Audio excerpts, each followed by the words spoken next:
New Zealander Mitchell McClenaghan bowled Lancashire to a slender 9-run win as Durham's Friends Life T20 campaign began with a defeat at home.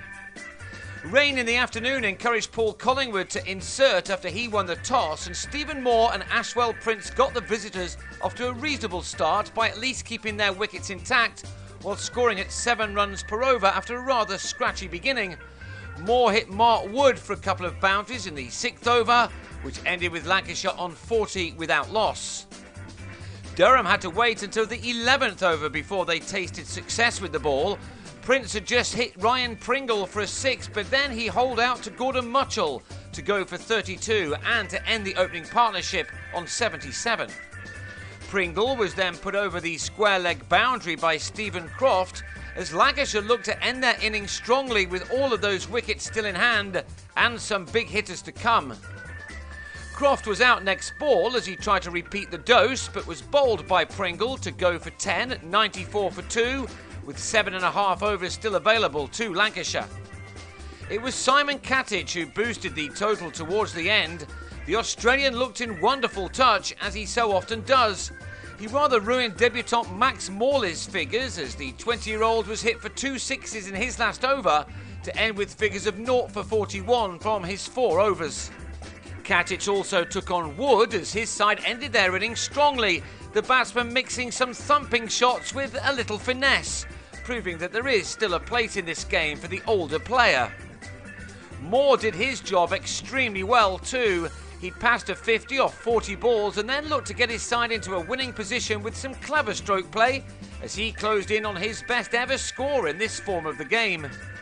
That was 83, which he failed to beat as he was run out in the last over for a 58-ball 75, being sent back by Katich as he looked for a second run. Ben Stokes applied the throw as Lancashire ended on 165 for 3. Pringle, the pick of the bowlers, with 2 for 24 from 3 overs. Katich finishing on a 25-ball 43. In reply, Durham made a perfect start as McClenaghan struggled on his lightning debut. His first over cost 7, while Mark Stoneman took him on in his second. 3 successive boundaries were struck as the Dynamos got off to the kind of flyer that they would have wanted. Stoneman and Phil Mustard both hit some good scores in last year's competition, and things were soon going pretty well for them here, with Stoneman launching himself at the Kiwi star performer in their recent Champions Trophy campaign. Not that it was only McClenaghan who was being punished.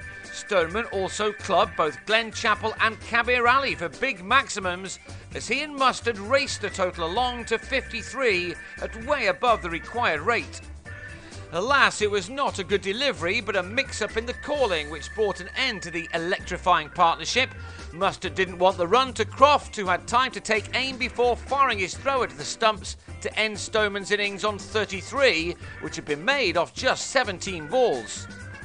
Mustard perhaps wished he had taken on that run because next ball he was strangled down the leg side by Chappell to go for 19 and to give Lancashire a bit of confidence back after that early onslaught. Wickets then kept falling to keep the visitors just about on top. Scott Borthwick timed this shot off Chappell well enough, but his placement was out and Carl Brown took a comfortable catch in the deep, which left Durham on 60 for 3 after 8. The target was taken down to 80 off the last 7 overs, but then Collingwood missed a short ball from Stephen Parry and was LBW for 19, leaving a fair amount for the rest of his team to do now. But they were up for the fight, especially Stokes, who again began to turn this game around with some wonderful stroke play. Parry was lifted for 2 large sixes as the all-rounder kept his side interested by taking the runs required down to 47 off the last 4 overs. And with him seeing the ball so well, a Dynamo's victory was again a real possibility. McClenaghan was then brought back on and his first ball was hit for another maximum by Stokes, but then in a flash he gave his side the chance of the win. Mutchell couldn't clear the rope, finding Prince on the cover boundary instead. And then to the next ball, having made 34 off 26 deliveries, Stokes crashed his shot straight to Tom Smith. It was the big moment of the match, and it now left Durham with 2 new batsmen in and needing 38 from the last 3 overs. That was brought down to 22 off the last 2 by Pringle, who then gave McClenaghan his 3rd wicket in the space of 6 deliveries by driving him out to Prince at long off. That meant that the left-armer finished with figures of 3 for 35, his wickets coming at just the wrong time for Durham. Thanks largely to him, the home side were now left with the near impossible task of acquiring 17 runs off the last over, but they weren't able to get close, with Wood the last man out as he was bowled by Kabir Ali, which saw Durham finish 10 runs short on 156 for 8.